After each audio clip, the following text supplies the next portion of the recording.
সরকারি চাকরি ছেড়ে ত্রয়োদশ জাতীয় সংসদ নির্বাচনে কুষ্টিয়া খোকসা কুমারখালী ৪ আসনে বাংলাদেশ সুপ্রিম পার্টির বিএসপি প্রার্থী হিসাবে মনোনয়নপত্র জমা দিয়েছেন খায়রুল ইসলাম। সোমবার দুপুরে জেলা রিটার্নিং কর্মকর্তার কার্যালয়ে তিনি মনোনয়নপত্র জমা দেন। খায়রুল ইসলাম পাট ও বস্ত্র মন্ত্রণালয়ের একটি প্রতিষ্ঠানে নৈশ প্রহরীর দায়িত্ব পালন করতেন। নির্বাচনে অংশ নিতে ৪ মাস আগে চাকরি ছেড়ে দেন তিনি। কিভাবে হলেন? আপনি তো সরকারি চাকরি করতেন। বাংলাদেশ সুপ্রিম পার্টি বিএসপি একতরা মার্কা প্রতীকে আমি এবার আসন্ন জাতীয় সংসদ নির্বাচনে অংশগ্রহণ করতেছি। কুষ্টিয়া ৪ খোকসা কুমারখালী নির্বাচনী এলাকা থেকে আপনারা সবাই আমার জন্য আশীর্বাদ করবেন। আমি এই ৪ মাস হচ্ছে স্বেচ্ছায় চাকরি থেকে পদত্যাগপত্র জমা দিয়েছি। করার জন্য কিনা সেটা জি আমি হ্যাঁ সংসদ নির্বাচন করার জন্য আমি এবার চাকরি থেকে স্বেচ্ছায় অবসর গ্রহণ করিয়াছি।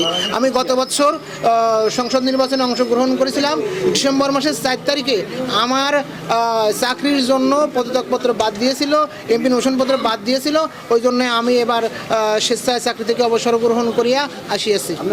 এটা ছিল নিরাপত্তা প্রহরী, পাট ও বস্ত্রমন্ত্রী, বস্ত্র মন্ত্রণালয়ের অধীনে সরকারি টেক্সটাইল ভোকেশনাল থানাপাড়া কুষ্টিয়া নিরাপত্তা প্রহরী পদে কর্মরত ছিলাম।